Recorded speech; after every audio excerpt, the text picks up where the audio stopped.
mõndagi võime praegu Eesti kohta ütelda, mis meil on olnud või kuidas see nüüd mõjutab, aga mis toimub tulevikus, siis neid muutujaid on liiga palju selleks, et ma ei ole selline stsenaariumite ja ennustuste inimene. Aga vaatame siis koos natukene. Et alustan ka mõned Delfi väljavõtetega, et üldiselt Eesti inimesed ootavad seda kuuma ilma ja pealkirjad on umbes sellised, et pange siis rannatoolid valmis või päikeseriided, et vähem on võib-olla neid muret tekitavamaid pealkirju, et klimatoloogid hoiatavad või teetöölised on kuuma ilma käes või keegi suhtekorraldusfirmas, kes muudab oma tööaega kuuma ilma tõttu, nii et aga arvatavasti see siis muutub, et pigem nähakse probleemi siis kuskil seal lõunas, kus on juba nii-öelda klimatoloogiliselt soojem. Meie pigem siiski tavainimesed siis rõõmustavad, et võib-olla arstid ja päästekõid juba teavad, mida see neile tähendab.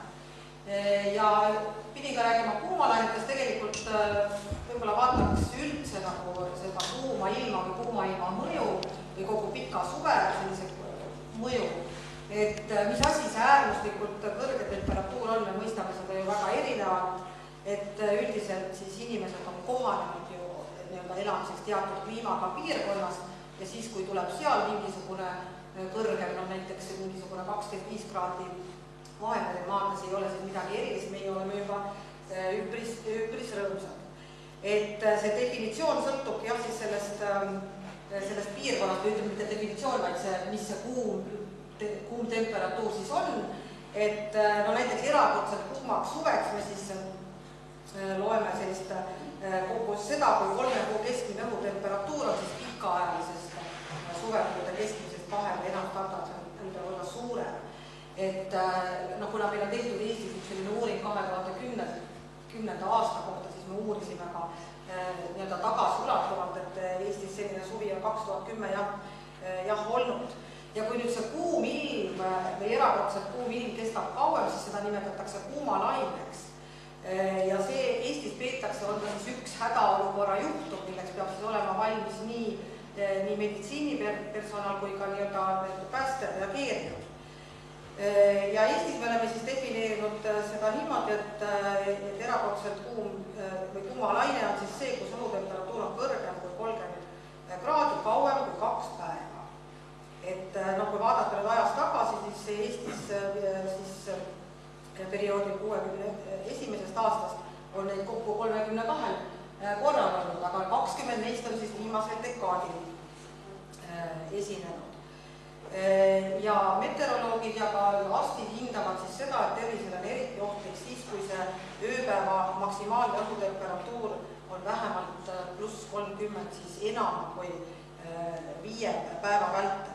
Ja Eestis on siis, oleme meie vaadanud neid andmeid ja leidnud siis 2003, 2006 ja 2010. Ma nüüd puudusin selle esimese sessiooni ajal, et võib-olla siis 2015. aasta kohta on midagi ütelda.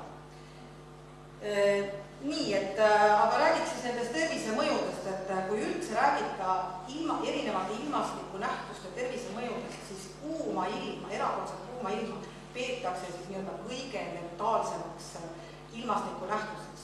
Ja siin on erinevaid arvutusi tehtud ja näiteks Ameerikas on siis leitud, et kui arvutada kõik kokku need surmajuhtumid, mis on põhjustatud siis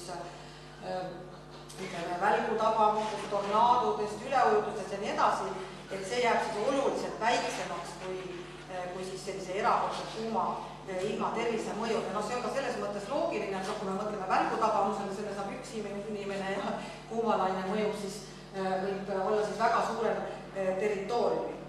Et kuumalainet on siis sellised või üldse kuumal ilmal on nii otsesed kui kaudsed tervisemõjud, et kaudsetesse me siis ei jõua, need on see nakkushaiguste levik seoses siis kliimamuutustega, põuad, ikaldused, selle kaudu see toiduahelad mõju ja nii edasi. Aga täna ma siis vaatan just neid otseseid mõjusid ja nendest otsestest siis, nagu öeldakse, et surm on hästi lihtne loendada. Surm on või kas on või ei ole, kõik muud sellised haigestumised, selle seost siis kuuma ilmaga on võib-olla natukene raskem kindlaks teha. Et selle tõttu ka näiteks need epidemioloogilised uuringud kasutavad siis näiteks tervisemõjude hindamisel pigem siis seda suremust või surmajuhtude arvu. Ja sageli siis just üldsuremust, et tegelikult me teame, et kuum ilm on siis väga suur nii füsioloogiline stress organismile kui ka psühholoogiline stress. Ja sellest sõltuvalt siis inimesed, kellel on näiteks eelnevalt südame-veresoonkonna, hingamisteede haigused, diabeet, need on siis rohkem haavatavamad.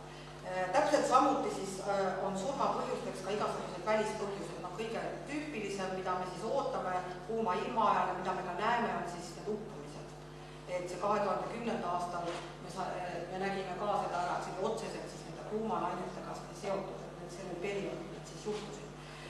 Et välispõhjused ja on ka uuringuid, et meil on need surmajuhtude arvud suhteliselt väiksed, et vaadata neid teisi surmapõhjuseid, näiteks ka on uuringud, mis näitavad, et näiteks kriminaalsus ja nii-öelda tapmiste arv kasvab sellistes erakordsetes tingimustes ja muud ka õnnetusjuhtumid ja ka enesetapp näiteks, aga meil on muidugi sellised päevased surmajuhtude arv on väike. Ja muidugi on siis see koormus ka tervishoiusüsteemile, et suureneb ka siis haigestumus ja võib-olla mitte ka selline, mis vajab hospitaliseerimist koheselt, aga just see, et suureneb siis ka kiirabi väljakutsete arv või siis telefonikõned perearsti või edasi, selleks peab siis ka valmis olema.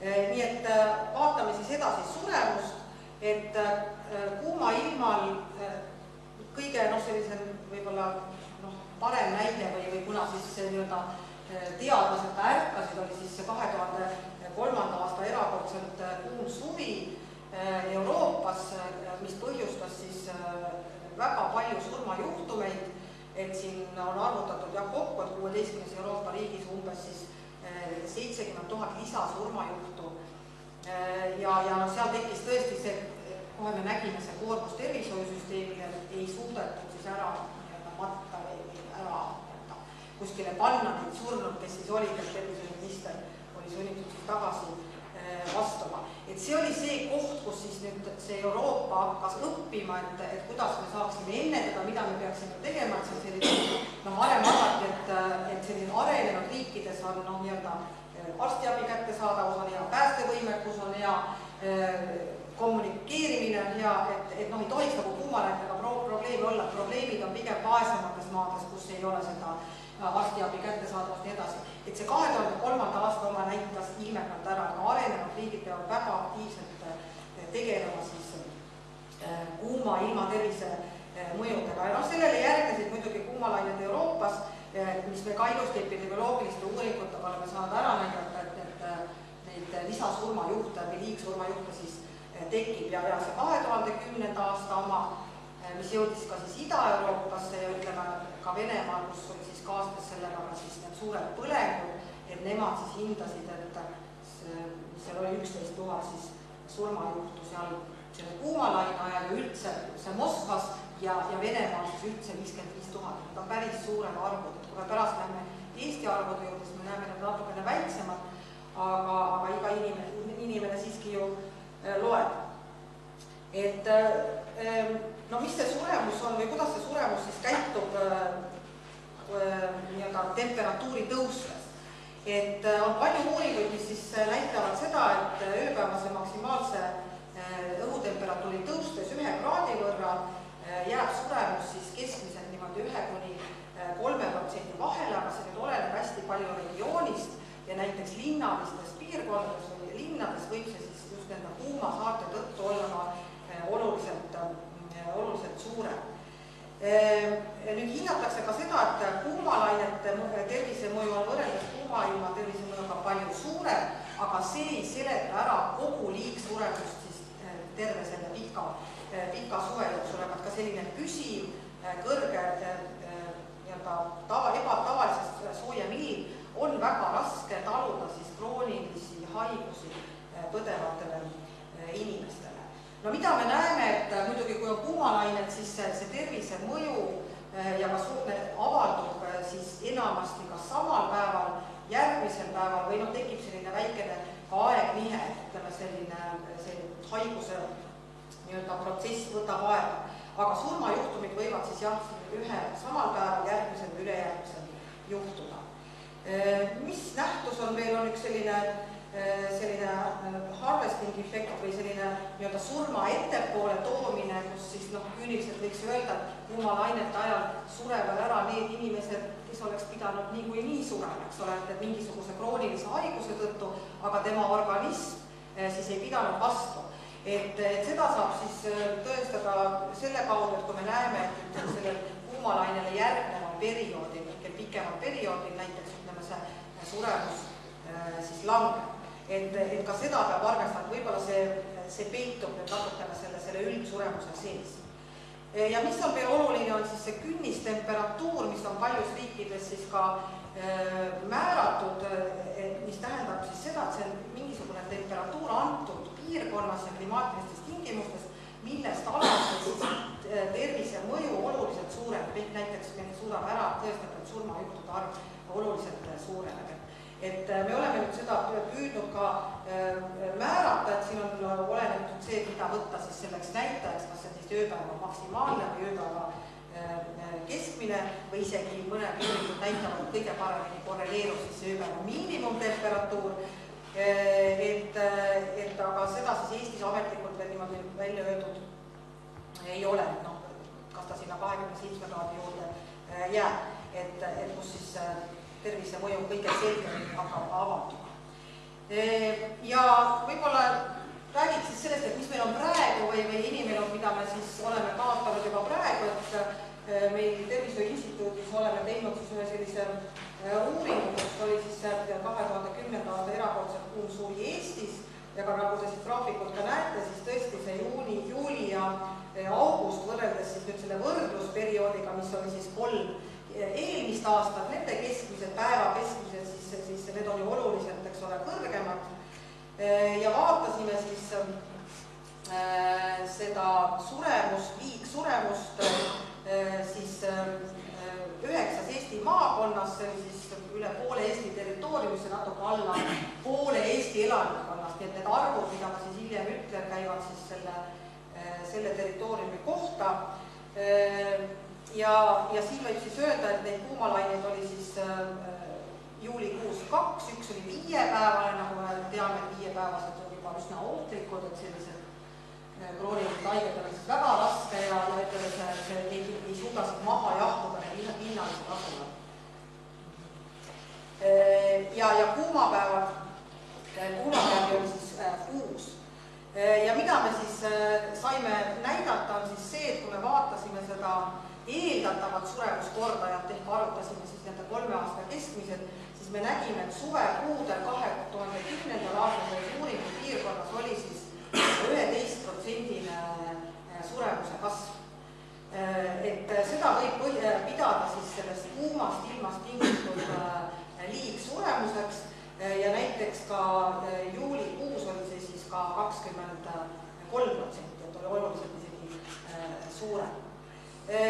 Ja siin on siis näidatud nüüd need surmajuhtude arv võrrelduna siis ööpäevase keskmise temperatuuriga, et see tumedam täpiline joon siis see 2010 aasta ja tumedamad postid, et suri siis kokku kuumalainete ajal 245 inimest ja kõrgem oli suremus siis 15. juulil oli meil 48 surmajuhtu. See on nüüd kõik surmajuhud arvestamata siis seda, mis oli eelnevatel aastatel. Tegelikult huvitab meil see, et mis siis on see liigsuremus, mida me saame siis pidada sellest kuumast ilmast põhjustatud suremuseks. Ja siin me siis näeme ka ilusti ära, et siin on 2 seda kuumalaine perioodi, et neid liigsurmasid kokku siis oli üldse selle suveperioodil meil siis 191 ja 75 nendest oli siis kuumalaine ajal ja sealt sees on siis ka päris palju 13 juhtumist oli sellel aastal, kui ma õigesti mäletan. Nii, riskirühmadest, et kes on siis need, kes surevad, et kas me kõik oleme ohustatud, kõik muidugi, aga meil on ka teatud hulk siis inimeste rühmasid, on siis eakad, ehk siis loetakse seda kriitiliseks piiriks siis pluss 65 või pluss 75, seda siis just sellise halvenenud kohanemisvõime tõttu ja ka termorevolutsioon on siis neil teistsugune, täpselt samuti siis ka väikelapsed, sealhulgas imikud, et imikute puhul näiteks võib öelda, et seal Pariisis 2003. aastal näiteks imikute poisslaste suremus oli tõusnud 27%, et see on päris kurb, kui kuumab pärast, eks ole, et inimesed surevad ja noh, see meie inimeste valmisolek ka näiteks siin see pildi peal, et noh, kõik on harjunud, jätan korraks autosse, et see võib ühel hetkel saada saatuslikuks ka selline, noh, me ei ole harjunud veel käib, me ei mõtle selle peale, et võib olla siis selline kuuma rabandus või päikesepiste siis väga rannas. Kes veel on muidugi ohustatud, on jah, kroonilisi haigusi põdevad inimesed, just need, kes siis võtavad mingisuguseid ravimeid, mis kuidagi häirivad siis vee kas väljutamist või põhjustavad siis dehydratatsiooni, puudega isikud, väljas töötavad isikud ja ka kodutud, ja noh, linnaelanikud, et see on siis see kuumasaarte mõju. Nii.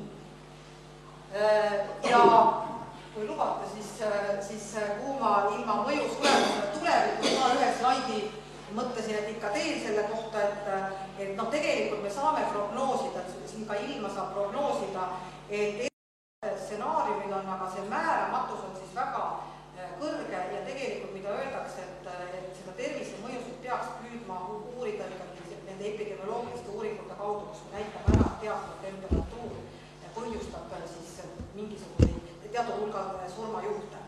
Et miks on määramatuse tase kõrge, on siis see, et rahvastik vananeb, me ei suuda seda täpselt ennustada, kui palju on linnastumist, milline on täpne see surmarisk, millise kuumalaine definitsiooni me võtame aluseks, aga no praegu te näete, et näiteks ühe stsenaariumi järgi aastaks 2020 Euroopas me ootame 25 000 liigsurmajuhtu ja see hullem stsenaarium siis või tähendab, mis see pikemaajaline prognoos, mis on võib-olla siis ebatäpselt 2100, siis on 100 000. Et neid on jah siis erinevad. Aga mis ma ütlen siis kokkuvõtteks, et me oleme siis ära tõestanud ka siin Eestis antud kliimatingimustes ja meie nii-öelda aklimatiseerumise juures, et oma kliimaga, et see mõju on olemas, meil on need surmajuhud, aga need tervisekahjude vältimised ei asu siis meditsiinisüsteemis, vaid väljaspool ja me peame siis kohanema, et võtmesõnad siis see kohanemine ja inimeste ohuteadlikkuse suurenemine. Ja kui me suudame kohaneda, ei ole me arvutusi 2015. aasta kohta teinud, aga võib-olla siis need rängad tagajärjed siis nii palju ei ole, kui 2010. aastal see oli arvutus suurem. Nii. Tänan kuulamast.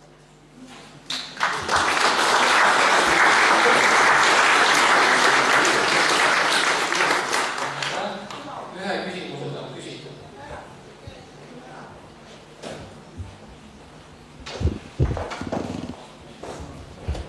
Oleks selline küsimus, et oli kirjas linnaelanike osas 2–3 korda võiks see tõusta.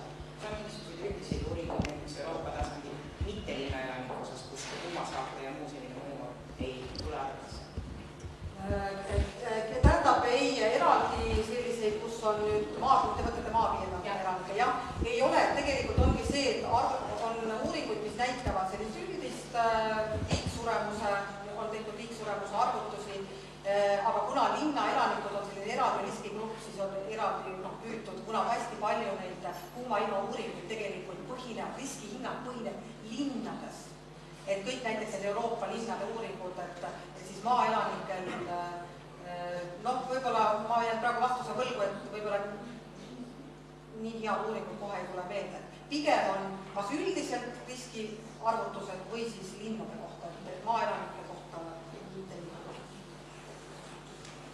Aitäh!